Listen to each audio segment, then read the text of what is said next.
Depuis 2 ans, notre collectif essaie de s'opposer au tracé retenu par RTE pour sa ligne THT 400 000 volts et le contournement terrestre du gouffre de Cabreton, soi-disant infranchissable. En août 2022, le Conseil national de protection de la nature demande à RTE de revoir sa copie et d'étudier un vrai tracé alternatif de moindre impact environnemental en utilisant les infrastructures autoroutières ou ferroviaires existantes. Mais RTE s'obstine.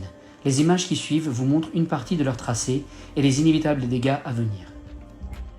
Après un atterrage en arrière de la dune de la plage des Casernes, les câbles vont longer le camping des Oyas, rejoindre la route des Lacs, longer le camping des Chevreuils et rentrer dans la forêt d'Hossegor au niveau de la maison Argous. Dans la continuité, les câbles vont raser les moustaches du camp Sokov et entamer l'ascension d'un grand tuc de 34 mètres de haut, sur des chemins étroits. Ils poursuivent leur route en direction d'un espace boisé classé à la loi littorale.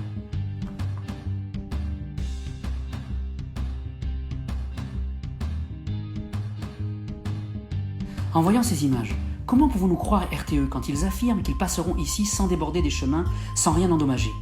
Comment un tel ouvrage de 200 kg par mètre linéaire, 50 kg par câble, va-t-il tenir sur un chemin bordé de dévers raides sur 20 mètres de haut?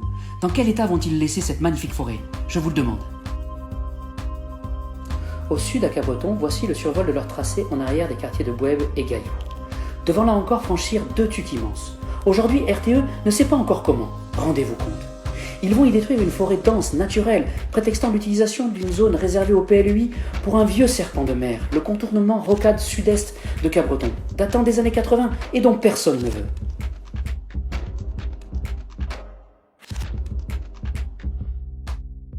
Non, messieurs de RTE, nous ne vous laisserons pas détruire si facilement notre belle région. Suivez les recommandations du CNPN, revoyez votre copie, remettez votre projet d'interconnexion électrique sous les infrastructures autoroutières ou ferroviaires. Mais de grâce, épargnez ce que nous avons de plus précieux. Notre océan, nos plages, nos dunes, nos forêts, nos pistes cyclables, nos routes, notre économie.